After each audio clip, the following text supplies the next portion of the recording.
Itu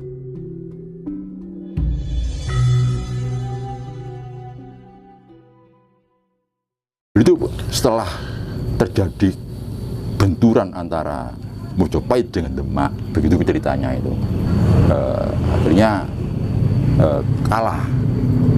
Ya, ada berarti kan mengalah lah. Tapi saya waktu itu Demak bukan tandingannya. Demak melihat Mojopahit bukan tandingan Demak. Mojopahit itu besar. Cuma karena anak beliau akan mengalah. Nah, akhirnya lari. Nah, di situ terjadi monolog. Saya mau mengalah terus atau saya melawan. Ini yang dalam benak Kertawijaya ini. Kalau saya melawan, saya menang. Tapi itu anak saya. Ini rakyat saya semua. Baik yang pro Mojopahit maupun pro Demak itu rakyat saya. Sebangsa setanah air. Apa saya tega untuk melawan? Nah, apa saya menyerah? Akhirnya dia mulai menyerah. Nah, ini terjadi juga pada zaman Bung Karno. Pada saat Bung Karno jatuh, Bung Karno monolog. Saya mau melawan apa saya menyerah? Nah, ini banyak ceritanya kan banyak. Dari Bung Karno diminta oleh semua pengikutnya untuk melawan. Bahkan di situ ada Ali Sadikin yang mendegani. Masyarakat pro Bung Karno tinggal menunggu komando Ali Sadikin. Nah, Jakarta dikepung sudah oleh kapal-kapal di laut. Itu cerita itu kuat sekali pada zaman saya itu. Nah, Bung Karno ditawari, enggak, saya enggak melawan. Ini monolog. Jadi itu yang ngepung siapa, Mbak? Ya, yang pro Bung Karno. Oh, militer yang pro Bung Karno. Oh gitu. Waktu itu. Andai kata melawan, Bung Karno bisa menang. Nah, enggak tahu menang karena tapi sudah dikepung itu. Dan komando tinggal dari Ali Sadikin. Itu yang saya merasa dengar. Tinggal menunggu. Nah, akhirnya Bung Karno menyatakan tidak, saya tidak mau melawan. Nanti pecah perang saudara. Itu rakyat saya semua, saya tidak mau melawan. Biar saya jadi korban. Nah, itu kan sikap itu akhirnya sudah semua diam. Karena Bung Karno tidak ingin mengorbankan rakyatnya. Saya seperti itu. Juga sama dengan pada Pak Harto. Waktu menjelang turun, Pak Harto bisa melawan. Apa saya harus melawan? Pak Harto juga mikir, kalau saya melawan perang saudara, dan pasti saya bisa menang. Tapi perang saudara. Dan baik pada zaman Bung Karno maupun zaman Pak Harto, yang namanya kapal induk Amerika sudah di Laut Selatan. Sudah siap dengan seluruh pasukannya. Kapal induk itu. Kita dipancing untuk perang saudara. Dipancing kita. Baik zaman Bung Karno maupun zaman Pak Harto. Supaya perang saudara, demi perang saudara mereka masuk. Kuasai sudah. Dengan cepat mereka bisa mengatasi. Kapal induk sudah riwa-riwi istilahnya. Keliaran di Laut Selatan itu. Itu 2 kali itu. Bilang jatuhnya Bung Karno, jatuhnya Pak Harto. Kapal induk sudah riwa-riwi. Lengkap dengan pasukannya. Dengan tang-tangnya, dengan helikopter perang itu sudah siap, tapi tidak terpancing, akhirnya mengalah. Ya sudah kecelik, 2 kali gagal. Nah ini sama halnya dengan waktu itu, waktu Brawijaya ke-7 itu juga diharapkan melawan. Makanya saya bisa mengatakan bahwa di mana posisi orang Eropa ini. Perang saudara ini warisan sebenarnya. Apa ancaman supaya kemudian ada perang saudara itu sudah menjadi desain warisan dari dulu. Mereka masuk posisi Eropa. Iya. Pada waktu itu juga demikian. Andai kata Brawijaya ke-7 ini melawan, Eropa masuknya dan tidak seperti ini. Paham. Iya. Sekarang baru paham saya. Tidak seperti ini, lain lagi, langsung dijajah kita. Gitu. Mereka kan saya katakan bahwa pada saat perjanjian Sutopo Genggong, di mana posisi orang usaha Eropa ini? Mereka ada dipancing. Gitu. Apakah mereka desainernya? Iya. Rupanya pancingan itu kan 2 kali. Satu pada Mojopahit pada zaman meninggalnya Hayam Wuruk Gajah Mada, di mana Mojopahit dibagi 2. Karena Hayam Wuruk atau Raja Sanegara itu punya anak laki-laki dari Selir, diserai Mojopahit wilayah timur, sedangkan anak perempuan dari Permaisuri Kusumawardhani yang dikawin oleh Wikramawardhana ini diserai Mojopahit bagian barat. Tempuh perang ini, terjadi perang. Akhirnya salah satu menang dan akhirnya lemah Mojopahit. Nah ini berhasil tapi belum bisa masuk bahasa Eropa. Nah baru pada Brawijaya yang ke-7 tadi itu untung Brawijaya sadar bahwa ini saya harus mengalah. Nah ini itu yang terjadi. Dan nah ini kalau dikaitkan dengan masalah bencana dan masalah perubahan peradaban, siklus ini berbeda antara siklus pemerintahan, ya, situasi politik pemerintah dan masyarakat, dan siklus paham. Ini berbeda. Jadi kalau pemerintahan, ya, sekarang ini awal Mojopahit. Ini yang berkali saya sampaikan. Bukan akhir Mojopahit. Kebanyakan orang kan bingung karena Sabdo Palon Leo Genggong ini dengan Brawijaya ke-7 ini dianggap akhir Mojopahit kan. Mojopahit jatuh, munculan Demak. Nah, sehingga sekarang ini zaman Mojopahit akhir terbalik. Ini Mojopahit awal. Tentang pemerintahan, tentang politik. Ini Mojopahit awal.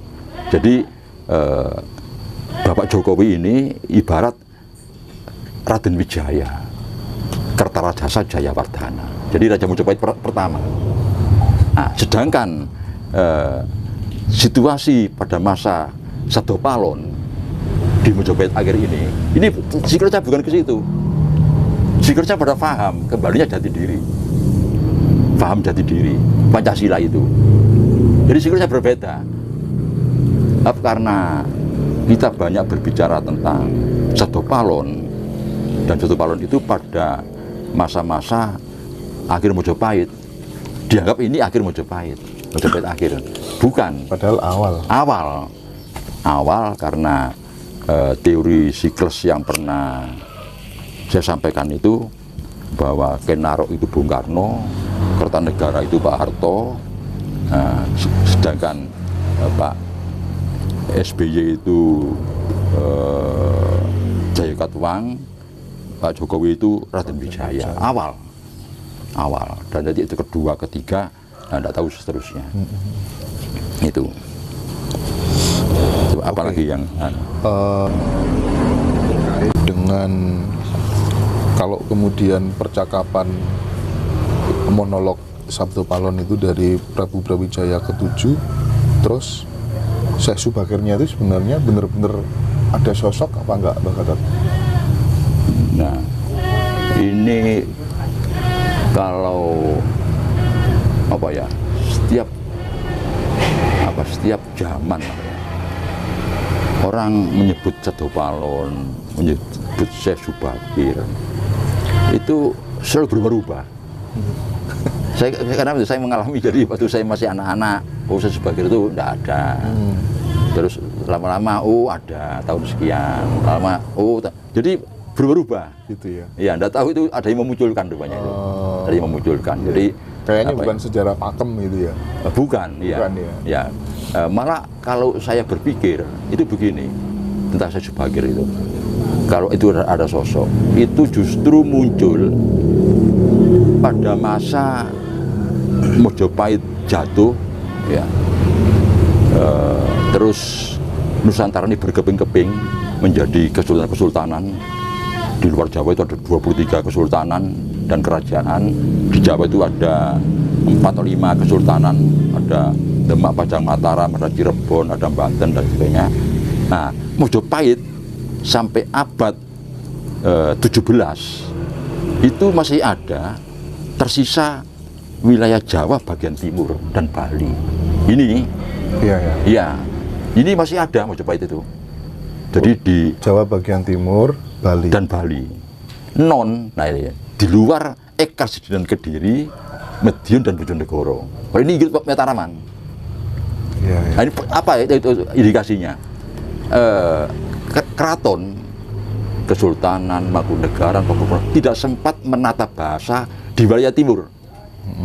Sehingga bahasa Jawa wilayah timur ini berantakan, tidak punya tata bahasa. Itu. Lain dengan Kediri, Bojonegoro, Madiun ke barat, tertata bahasanya itu, tertata.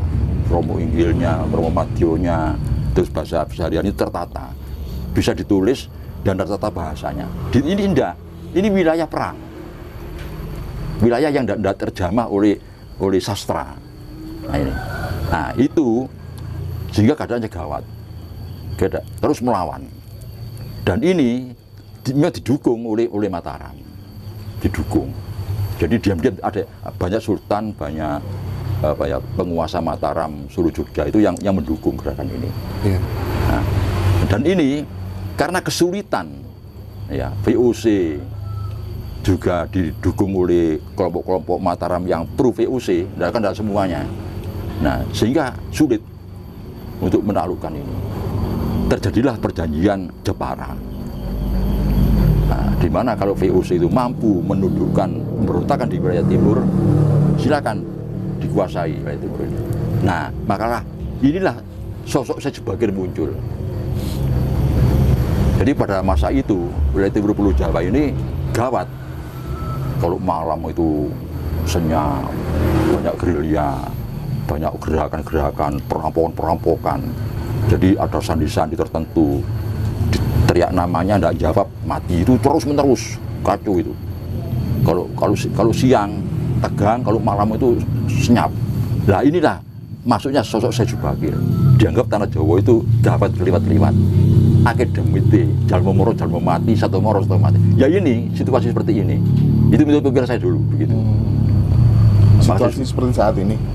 Bagaimana? Situasi seperti saat ini itu? Enggak, itu gawatnya itu waktu itu ya masyarakatnya pasti melawan. Oh. Melawan terus. Kalau malam dia gerilya. Terus kan banyak nih para sesepuh atau mungkin dikaitkan dengan ramalan Jayabaya, Pulau Jawa akan terbelah jadi dua. Ini bisa jadi jika kemudian dua hal tadi tidak segera diakhiri oleh manusia. Iya. Itu penting. Jadi pengertian Pulau Jawa terbelah menjadi dua itu juga ada dua kemungkinan. Satu memang puluhnya terbelah, kedua paham. Paham. Ini kalau sampai ini maaf ya, jadi bisa terjadi begini. Sekarang yang mengincar kita kan dua negara, Amerika dan China. Nah sekarang kalau mereka kompromi, sudahlah kita bagi aja Indonesia. Selesai sudah. Jadi pengertian 20 Jawa, Nusantara dibelah menjadi dua. Satunya diambil China, satunya diambil Amerika, selesai sudah. Nah siapa yang mau melawan? Kalau mereka rukun, kita dibagi. ini yang bisa terjadi. Bisa saja, Pak. Iya, daripada repot-repot perang. Daripada perang. Mereka di kompromi aja lah dibelah menjadi dua. Iya. Ibaratnya kamu perkosa pagi, aku bagian malam. Gitu. Iya. Terus ini apa Mbak Gatot? Bahkan sampai kejadian-kejadian seperti saat ini, bahkan ada yang memberikan spekulasi kelak satelit akan hilang, ya, dihempas badai matahari dan lain sebagainya. Kita akan kembali kepada sebuah zaman peradaban seperti dahulu kala. Ini kan kondisi yang sangat menakutkan. Di sisi lain, ya kan, para pengendali dunia ini kan merencanakan era digital, ya kan. Nah, menurut Mbah Gatot, pandangan pribadinya Mbah Gatot sendiri, apakah kemudian kita akan kembali kepada zaman tradisional dulu, nggak ada internet segala macam, atau justru malah sebaliknya, sesuai dengan skenario para elit global, dunia ini akan berubah menjadi semacam kayak metaverse yang sekarang lagi rame-rame, era digital begitu. Bagaimana pandangan Mbah Gatot? Saya lebih cenderung pada yang kedua tadi. Kedua, jadi kita tidak akan kembali ke zaman tradisional seperti itu. Karena siklusnya tidak ada. Oh, siklusnya enggak ada. Siklusnya kiamat ini. Siklusnya kiamat itu. Hancur semua, nggak tahu. Nah, itu jadi justru berhati-hati. Kalau teknologi digital itu dikontrol, akhirnya tidak perlu kebablasan. Tidak perlu kebablasan. Itu bisa terjadi. Ya, terjadi. Sebab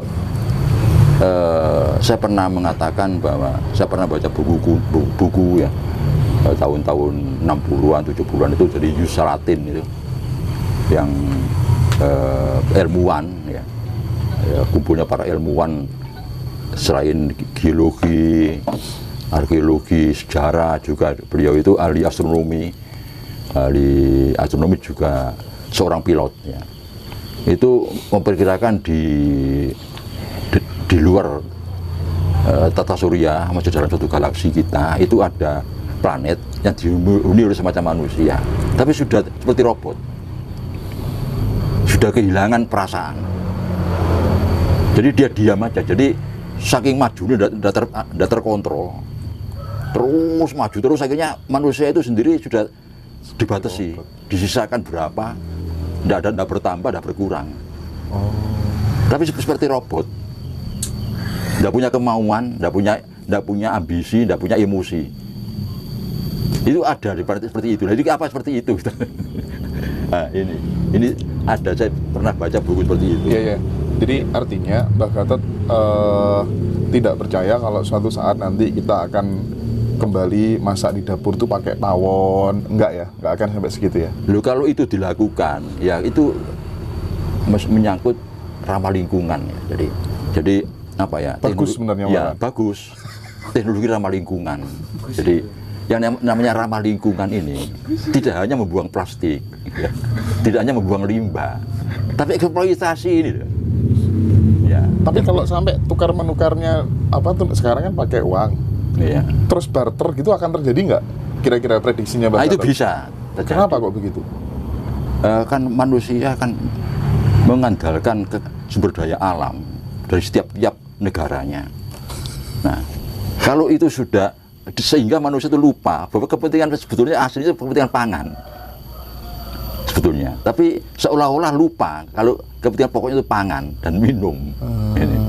Ini sehingga apa ya, pikirannya itu kepada teknologi yang siapa yang menguasai teknologi dia yang menang.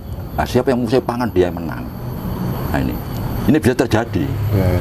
Itu tidak ada masalah. Jadi bukan berarti kita kembali ke zaman nol nggak ya?